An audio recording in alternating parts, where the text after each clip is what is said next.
স্ত্রীর প্রতি স্বামীর দায়িত্ব কর্তব্য সম্পর্কে বলুন প্লিজ। নিশ্চয়ই এটা কোনো মহিলা প্রশ্ন করেছেন। কিভাবে বুঝলাম? কারণ উনি জানতে চাইছেন স্ত্রীর প্রতি স্বামীর কর্তব্য, হয়তো স্বামী এখানে আছে, এটার সাইজ করা দরকার। অতএব হুজুর একটু বলেন তাকে যে আমার অধিকারগুলো কি কি একটু বুঝাই দেন না। এটাকে ভালো, এটা দোষের কিচ্ছু না। মুশকিল হলো যদি এই প্রশ্ন হয়তো বা কোনো পুরুষও দিতে পারেন, আমি ধারণা করছি, এই প্রশ্ন যদি ধরেন একজন পুরুষ লেখেন, তখন উনি লিখবেন স্বামীর প্রতি স্ত্রীর দায়িত্ব কর্তব্য কি হুজুর একটু বলেন। আমরা সবাই অধিকার সচেতন, কর্তব্য সচেতন না। অথচ ইমানদার অধিকার সচেতন হতে পারে, তার চাইতে কর্তব্য সচেতন বেশি হবে। আমার অধিকার আমার স্বামী আদায় করছেন না, আমার অধিকার আমার স্ত্রী আদায় করছেন না, তিনি আল্লাহর কাছে পাপিষ্ঠ হবেন, অপরাধী হবেন। বাট আমার দায়িত্ব হলো আমার কর্তব্যগুলো আমি ঠিকমতো পালন করছি। কথা বুঝেন নাই? আমার কর্তব্য যদি পালন আমি ত্রুটি করি, আল্লাহর কাছে আমি ধরা খাবো না। আমারটা আমি ঠিকঠাক মতো আদায় করছি, উনি ত্রুটি করছেন, উনি আল্লাহর কাছে ধরা খাবেন। আমার সাময়িক একটু অসুবিধা হচ্ছে, কিন্তু আমার কোনো লস আখিরাতে হবে না। এটা হলো ইমানদারের থিঙ্কিং এবং চিন্তা ভাবনা। যাই হোক, যেহেতু প্রশ্ন আসছে, যিনি করেন, মহিলা করুক আর পুরুষ করুক, আমরা সাধারণত হাদিস বলার সময় সবাই যার যার পক্ষের হাদিসটা খুঁজি।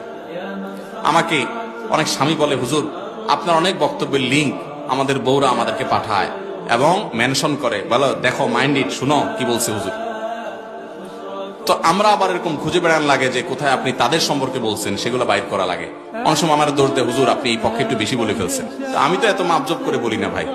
এখন খুঁজে খুঁজে মহিলারা তাদের বক্তব্যগুলো আপনারা শোনায়, হাদিস শোনায়।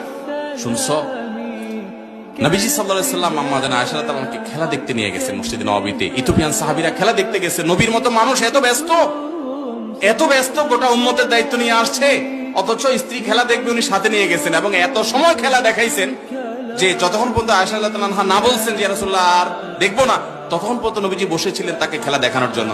তার তো খেলা দেখার মতো টাইম নেই। খেলা দেখা বলতে আপনাদের টেলিভিশনে খেলা দেখা হালাল মনে করিয়েন না আবার, যেখানে ওই নাটক আপনার অ্যাডভার্টাইজ দুনিয়ার জেনা হারাম জিনিস আসে, ওইটা না। এটা লাইভ, সরাসরি মাঠের, সেখানে হারাম কিছু না হয় সরাসরি দেখলেন। তো নবী সাল্লাল্লাহু আলাইহি ওয়াসাল্লাম তার স্ত্রীকে এত কেয়ার করেছেন, এত যত্ন করেছেন, এত সময় দিয়েছেন।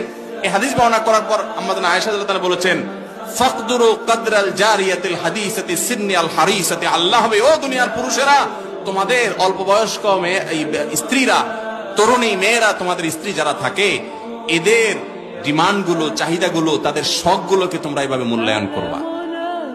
এ হাদিস শুনে বউয়ের স্বামীকে, এ হাদিস শুনো আম্মা জানা আয়েশা, হাদিস শুনো, মাইন্ড ইট, আমার ব্যাপারে একটু কেয়ার করবা। বউয়ে স্বামীর হাদিস হয় না, স্বামীদের শোনায়।